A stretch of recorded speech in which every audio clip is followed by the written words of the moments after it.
Mediation ద్వారా ప్రజలకు సత్వర న్యాయం జరగడానికి అవకాశం ఉంటుందని, ప్రజలు ఈ అవకాశాన్ని వినియోగించుకోవాలని జస్టిస్ సూర్యపల్లి నంద సూచించారు. సిద్దిపేట జిల్లా కేంద్రంలోని జిల్లా కోర్టులో సిద్దిపేట, సంగారెడ్డి, మెదక్ జిల్లాల ఎంపండల్ న్యాయవాదులకు 40 గంటల మీడియేషన్ పై అవగాహన కార్యక్రమాన్ని నిర్వహించారు. ఈ అవగాహన సదస్సులో హైకోర్టు జడ్జి జస్టిస్ సూర్యపల్లి నంద ముఖ్య అతిథిగా పాల్గొని మాట్లాడారు. డబ్బు ఖర్చు లేకుండా సమయాన్ని ఆదా చేస్తూ తెలంగాణ మీడియేషన్, ఆర్బిట్రేషన్ కేంద్రాల ద్వారా 683 మంది న్యాయవాదులకు ట్రైనింగ్ అందజేసినట్టు తెలిపారు.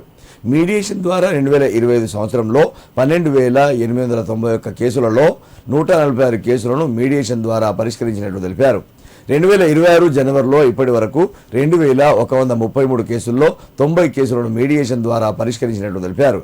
మీడియేషన్ ద్వారా ఫ్యామిలీ డిస్ట్రిక్ట్స్, ప్రాపర్టీ డిస్ప్యూట్ లాంటి కేసులను పరిష్కరించడానికి అవకాశం ఉంటుందని, ఈ అవకాశాన్ని ప్రజలు వినియోగించుకోవాలని సూచించారు.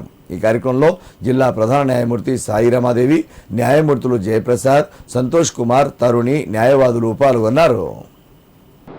In a jurisdiction like India, where we hold values such as trust, community, social harmony and good relations on a high pedestal, mediation's ability to envisage an alternative conception of justice, which is more personalized, inclusive and democratic, cannot be understated.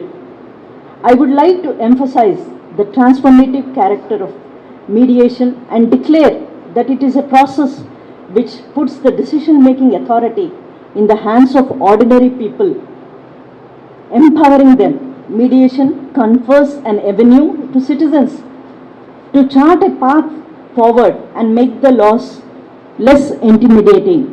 A mediator with curiosity notices what was said by the parties, names what was seen, and invites the parties to also become curious about their underlying motivation and interest.